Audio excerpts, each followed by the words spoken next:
Today we will talk about interval notation. So first, few definitions. What's an interval? An interval is a set of numbers between two given numbers.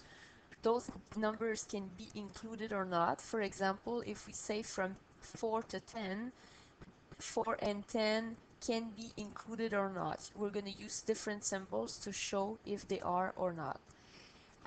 Sometimes you will see this symbol here with a little circle and a line inside, or two empty bracket. That means the empty set.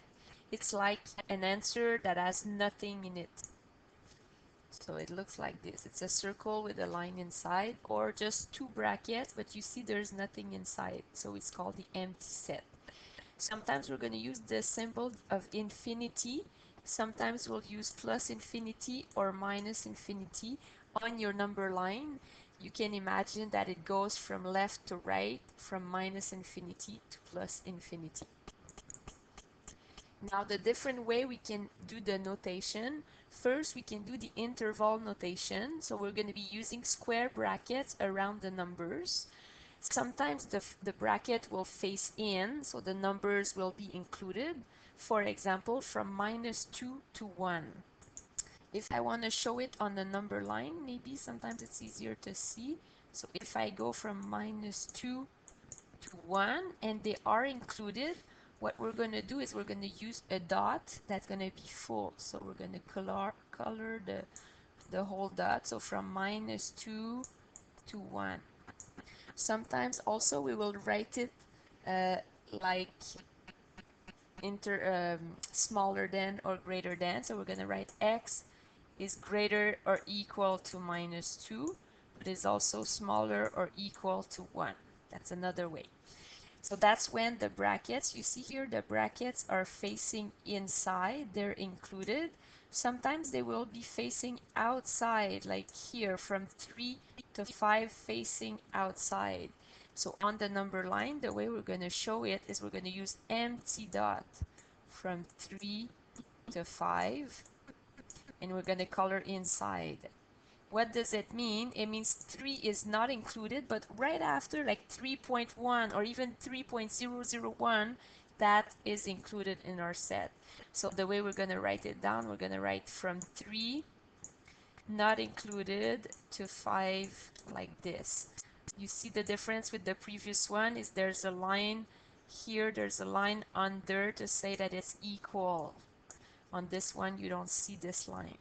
Sometimes the interval can have both. So for example here, see the 0 is facing out, but the 4 is facing in. So if we draw that on the number line, it's going to go from 0 not included to 4 included. So we're going to use a full dot for 4, and we're going to color in between the 0 and the 4. We could also write it like this. We would write from 0 not equal to 4 included. That's the interval notation. Then sometimes we can write the set builder notation. We're going to use those weird brackets, right? And then we're going to say x belongs to R, such as x is between -2 and 1 included. So that's the way we would read it. We would say x belongs to R, such as x is greater or equal to -2, but smaller or equal to 1. And we finish with a weird bracket as well. That means it would be like this, right? From -2 to 1. We can also write it like this. X belong, so again starts with the weird bracket. X belong to R, such as x is smaller than 7. So if you imagine on the number line, it's not included from 7 and it's smaller. So it's on this way here. And the one I like the best is the graphic because it's easy to see.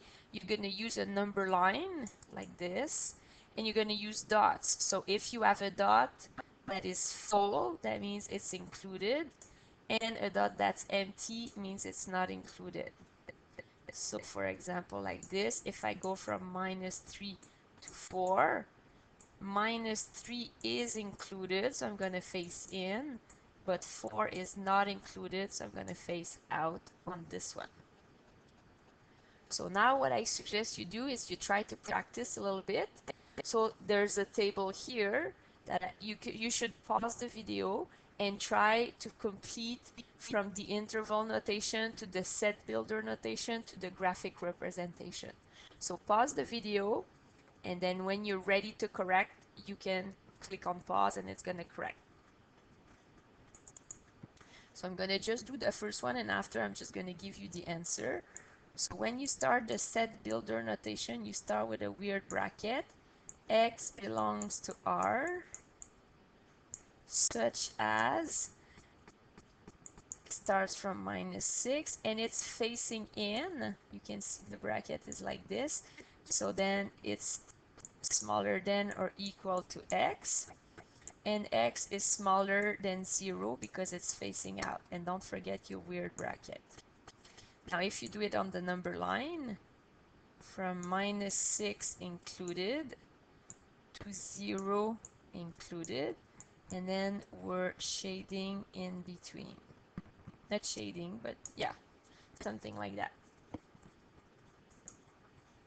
So now you can look at the correction to make sure that all your answers are good.